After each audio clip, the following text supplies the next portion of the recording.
নতুন আলু দিয়ে মুরগির মাংসের এই ঝোলটা খেয়ে আমার ৫ বছরের বাচ্চা কী বলেছে জানেন আপনারা?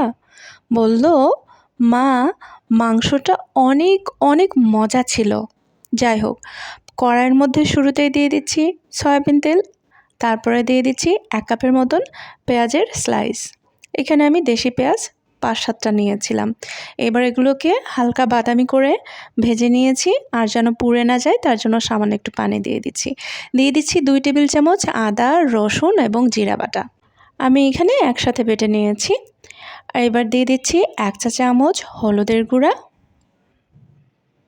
দিয়ে দিচ্ছি ১ চা চামচ ধনিয়ার গুঁড়া, দিয়ে দিচ্ছি ১ চা চামচ মরিচের গুঁড়া, আর দিয়ে দিচ্ছি ১ চা চামচ মিক্সড গরম মশলার গুঁড়া।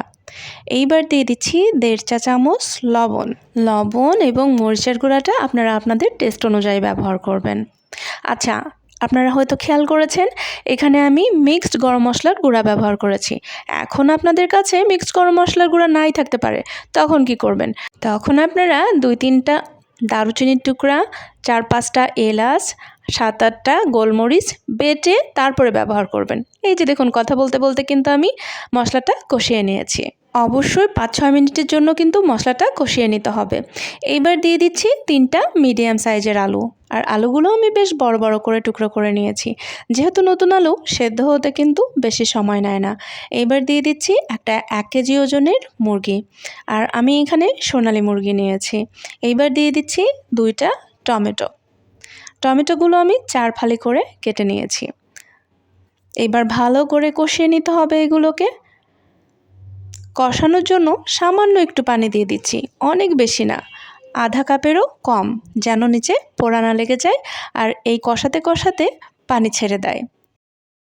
মনে রাখবেন, রান্নার জাদুই কিন্তু কষানোর মধ্যে। যত ভালো কষাবেন রান্না তত বেশি মজা হবে। এই যে দেখুন, এইখানে আমি ১৫ থেকে ২০ মিনিটের মতন কষিয়ে নিয়েছি, আর দেখুন কালারটা কতটা সুন্দর হয়েছে, তেলটা ছেড়ে এসেছে। এবার একটু ভালো করে নেড়ে চেড়ে নিচ্ছি। অবশ্যই মনে রাখবেন, একটু সময় নিয়ে কষাবেন, এতে করে তরকারির কাঁচা গন্ধটা কিন্তু চলে যাবে আর খেতে অনেক ইয়ামি হবে। এইবার দিয়ে দিচ্ছি গরম পানি। এখানে আমি ১ লিটারের মতন গরম পানি দিয়ে দিচ্ছি। আমি আমার প্রয়োজন মতন যতটুকু ঝোল রাখতে চাচ্ছি সেভাবে করে ১ লিটার পানি দিয়ে দিচ্ছি। আর গরম পানি দেওয়াতে সাথে সাথেই কিন্তু ফুটে উঠেছে। আপনারাও কিন্তু সময় বাঁচাতে এভাবে গরম পানিটা ব্যবহার করতে পারেন। এইবার ঢাকনা দিয়ে ঢেকে দিচ্ছি, আর এটাকে আমি যতটুকু ঝোল রাখতে চাচ্ছি ততটুকু পর্যন্ত রেখে এই যে রান্না করে নিয়েছি।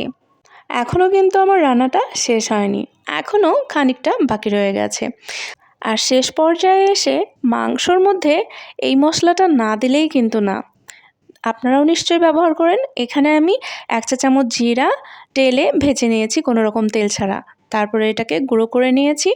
আর এই ভাজা জিরার গুঁড়াটা যদি আপনি মাংসর মধ্যে ব্যবহার করেন, তাহলে এর স্বাদ এবং ঘ্রাণ এত মজা হয়, বা কি বলবো, দারুণ অসাধারণ হয়।